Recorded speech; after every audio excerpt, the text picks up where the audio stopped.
Si un poisson trouve une proie savoureuse, d'où dépasse quelque chose de métallique, il fait bien de s'en méfier.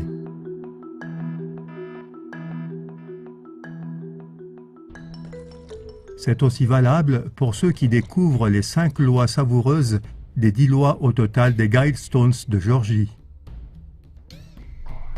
Bien qu'on y parle de la protection des personnes et des nations par des lois logiques et une justice convenable, de la vérité, de l'harmonie et d'autres choses encore, si on regarde de près, apparaissent de temps en temps quand même 5 nouvelles lois extrêmement menaçantes et vraiment mortelles.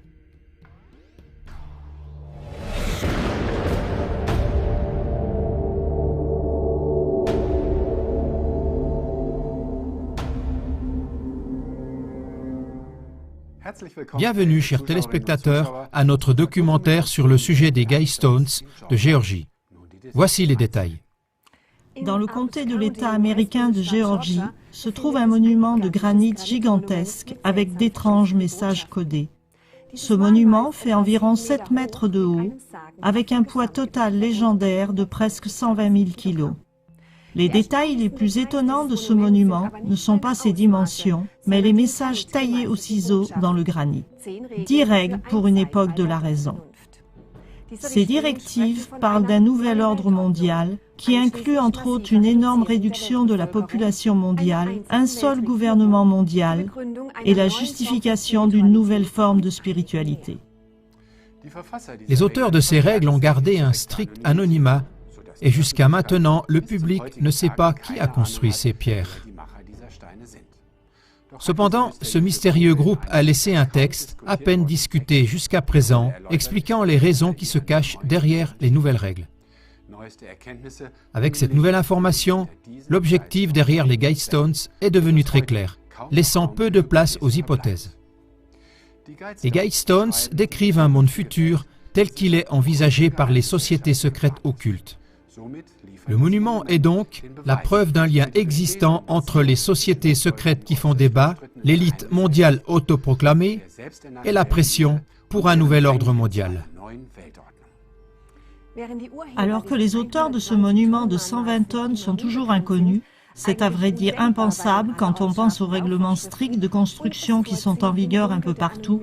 Ceux qui ont le privilège de se compter parmi les initiés connaissent d'autant plus les arrière-plans et ils préfèrent rester dans l'ombre de l'anonymat.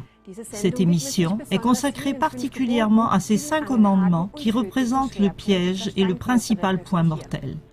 Les Guidestones, qui se trouvent dans l'État américain de Géorgie, sont un monument mystérieux en granit sur lequel sont gravés 10 nouveaux commandements. Le premier commandement exige de maintenir la population mondiale à 500 millions d'individus. Cette exigence s'associe à la publication d'un nouvel ordre mondial tout-puissant et on en vient à la conclusion que les Guidestones sont l'œuvre d'une société secrète occulte. Voici 5 des 10 commandements. Maintenir l'humanité en dessous de 500 millions d'individus en perpétuel équilibre avec la nature. Guider la reproduction intelligemment en améliorant la forme physique et la diversité. Unir l'humanité avec une nouvelle langue mondiale. Laisser toutes les nations régler leurs problèmes internes elles-mêmes. Par contre, les problèmes externes doivent aller devant un tribunal mondial. Ne soyez pas un cancer sur la Terre, laissez place à la nature. Comme vous pouvez le voir, les lignes directrices appellent à une réduction drastique de la population mondiale, à l'adoption d'une nouvelle langue mondiale, à la création d'un tribunal international et font de vagues allusions à l'eugénisme. En d'autres termes, un plan pour un nouvel ordre mondial. La dépopulation, la planification familiale et l'eugénisme. Le premier commandement est particulièrement choquant car il stipule essentiellement que 13 personnes sur 14 sur cette terre ne devraient pas exister. Cette exigence signifie que l'ensemble de la population devrait disparaître, excepté un petit reste qui correspond à peu près à la population de l'Amérique du Nord ou à la moitié de la population de l'Afrique. Si on considère que la population mondiale actuelle est d'environ 7 milliards, alors les bâtisseurs secrets considèrent que 92,5% des individus vivants actuellement sont totalement superflus. À leurs yeux, plus de 92% d'entre nous n'ont plus de droit d'existence à l'heure actuelle.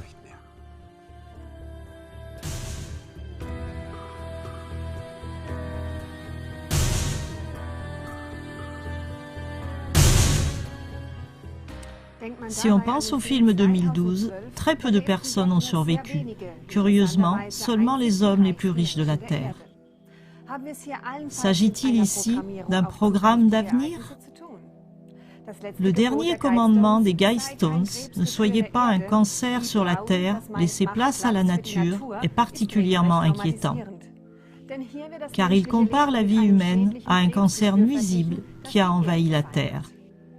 Avec cet état d'esprit, il est facile de présenter l'extinction de la quasi-totalité de la population mondiale pour des motifs raisonnables.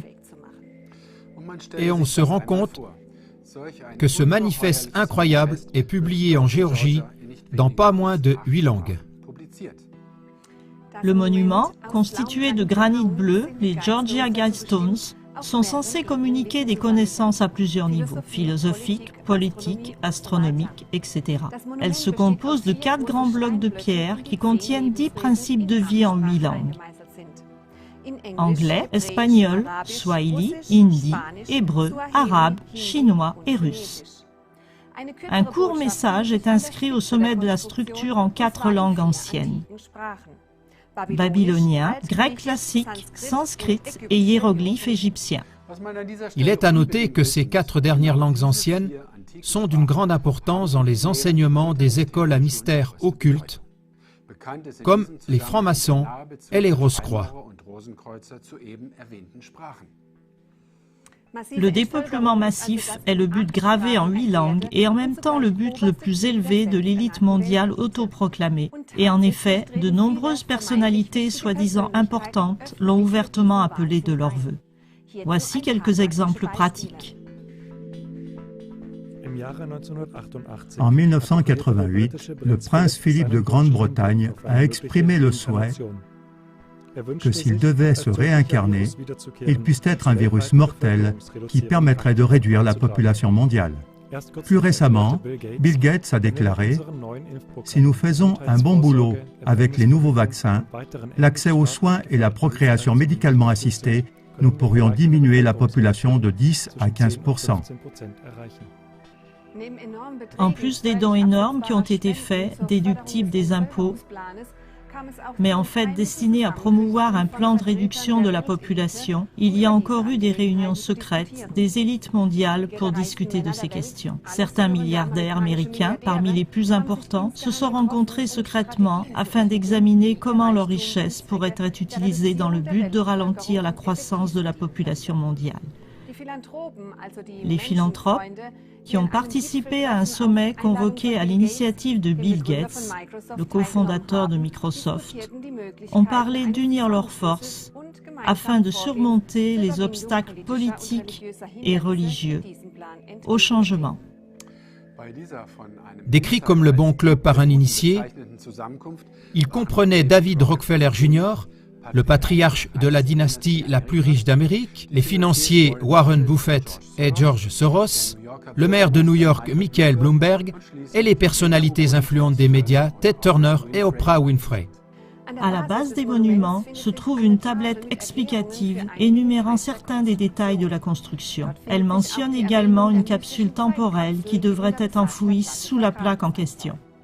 Les caractéristiques astronomiques sont d'une grande importance dans la conception des Guidestones. Dans une nation relativement nouvelle comme les États-Unis, les monuments qui sont alignés avec les corps célestes sont souvent l'œuvre des sociétés secrètes telles que les francs-maçons. 2 choses connues leur sont attribuées. Premièrement, leurs enseignements proviennent des écoles de mystères de l'Égypte antique, de la Grèce ou des Celtes druidiques. Deuxièmement, ils sont connus pour immortaliser dans des monuments certaines de leurs connaissances sacrées. La pierre centrale montre 2 particularités. D'abord, l'étoile du Nord est toujours visible à travers un trou spécial foré à partir du sud vers le côté nord. Deuxièmement, une autre fente s'aligne avec les positions du soleil levant au moment de l'équinoxe et des solstices d'été et d'hiver.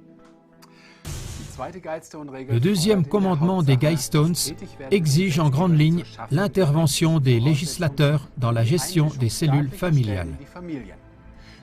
En lisant entre les lignes, on peut reconnaître que ceci requiert la création de lois réglementant le montant des enfants par famille.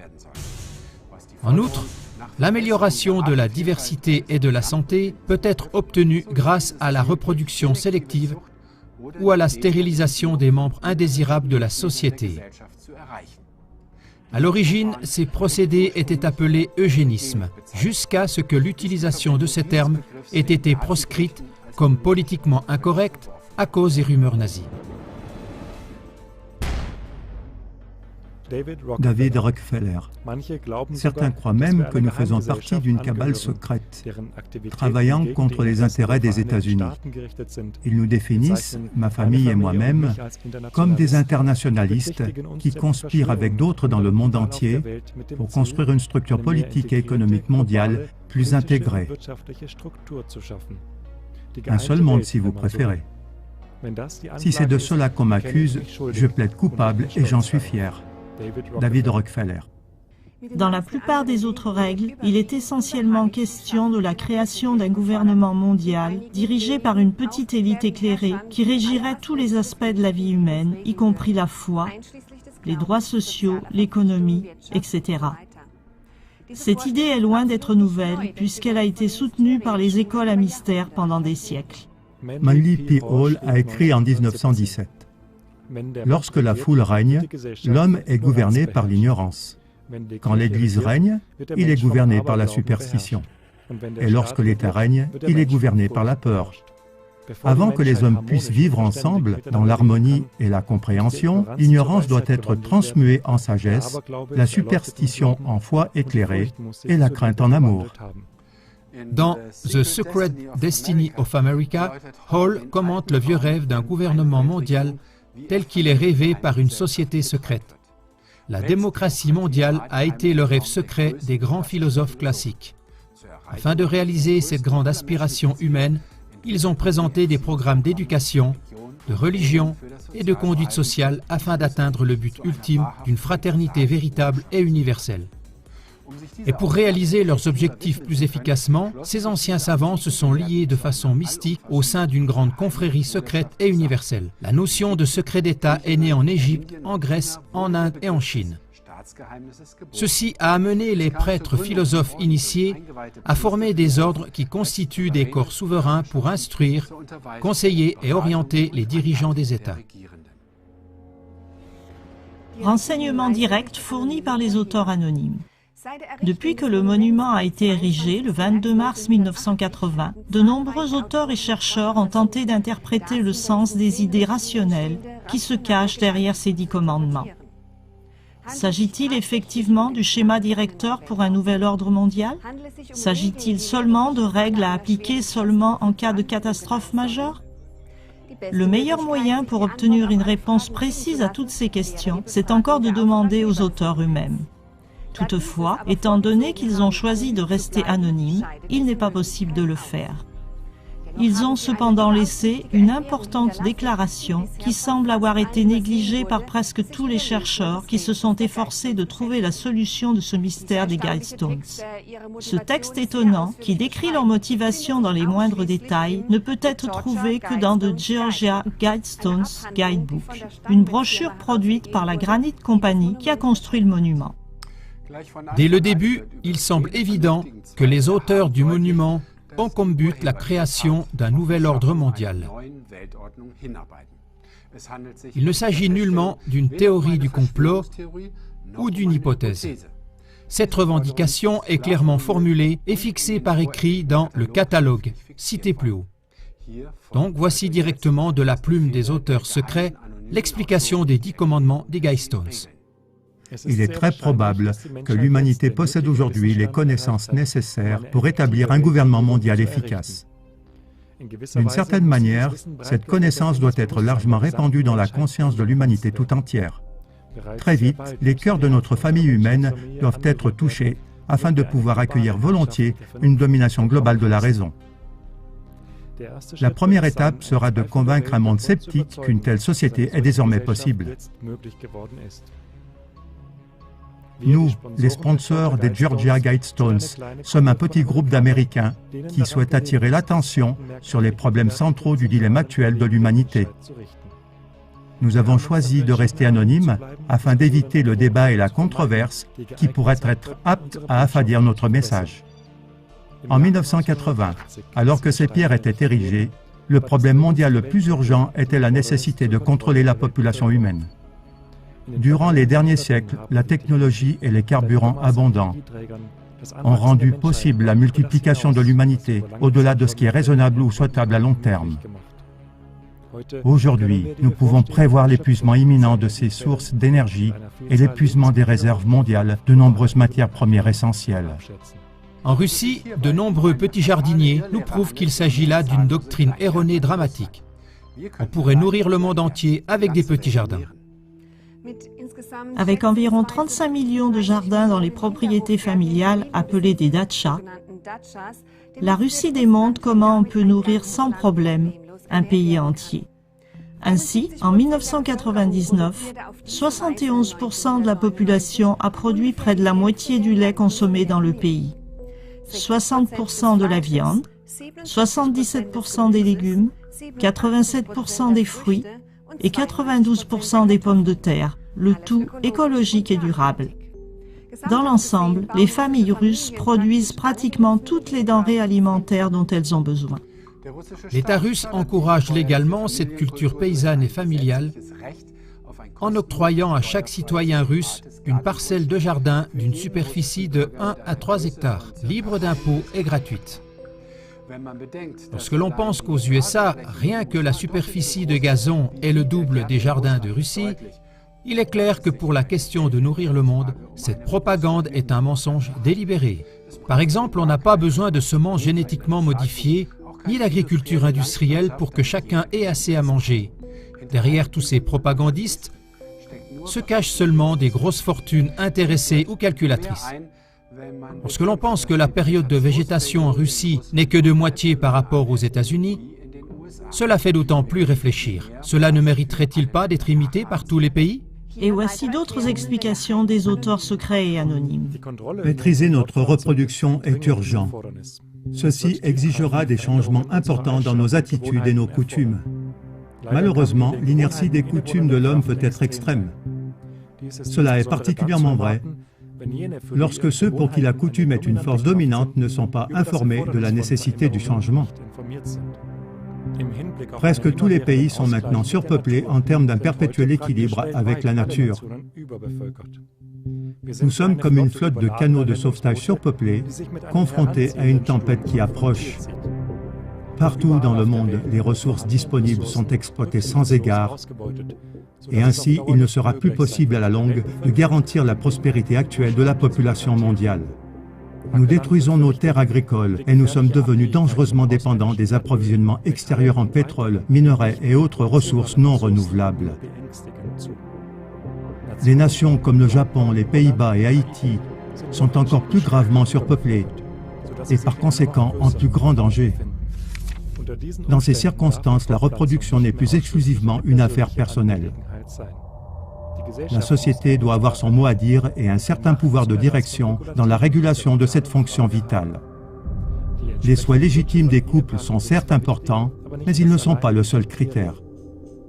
Les intérêts de la société actuelle et le bien-être des générations futures doivent être pris en considération de façon accrue, à mesure que nous développons des mécanismes visant à contrôler notre procréation de façon rationnelle. Par le biais d'une pression légale et sociale, il faut veiller à ce qu'il n'y ait plus un grand nombre d'enfants par famille, ce qui est irresponsable. Les couples qui n'ont pas de revenus suffisants pour nourrir une famille ne doivent pas avoir d'enfants. Ils deviendraient une charge pour les autres. Amener des enfants inutiles dans un canot de sauvetage surpeuplé est scandaleux. C'est injuste pour ces enfants. C'est nocif pour les autres occupants et tous les êtres vivants. La société ne doit pas encourager un tel comportement. Aujourd'hui, nous disposons de connaissances et de techniques de régulation de la reproduction humaine. Les autorités politiques à travers le monde ont une grave responsabilité de rendre ces connaissances et ces techniques largement disponibles. Ce but pourrait être atteint avec une partie des fonds que le monde consacre aujourd'hui à des fins militaires. Une population mondiale diversifiée et prospère en perpétuel équilibre avec les ressources mondiales sera la pierre angulaire d'un ordre mondial rationnel. Les gens de bonne volonté dans toutes les nations doivent travailler à établir cet équilibre. Après l'achèvement de l'ensemble central des Georgia Guidestones, notre petit groupe de parrainage a été dissous. Nous laissons le monument à la garde de la population d'Elbert County, Géorgie.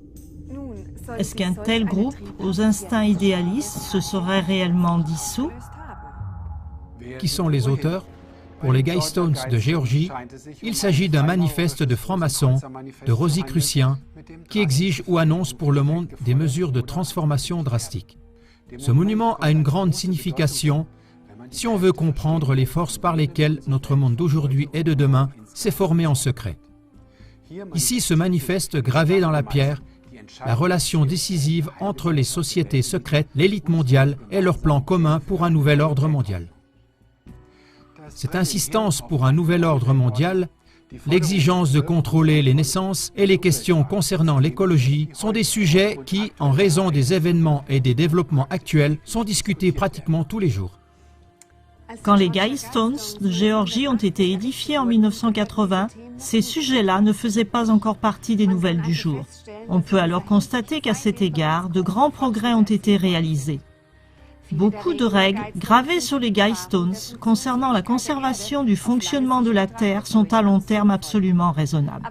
Il y a tout un monde de différences entre les paroles idéalistes des auteurs des Guidestones et la manière dont ces règles sont appliquées sur les masses par des politiciens avides de pouvoir et de richesse.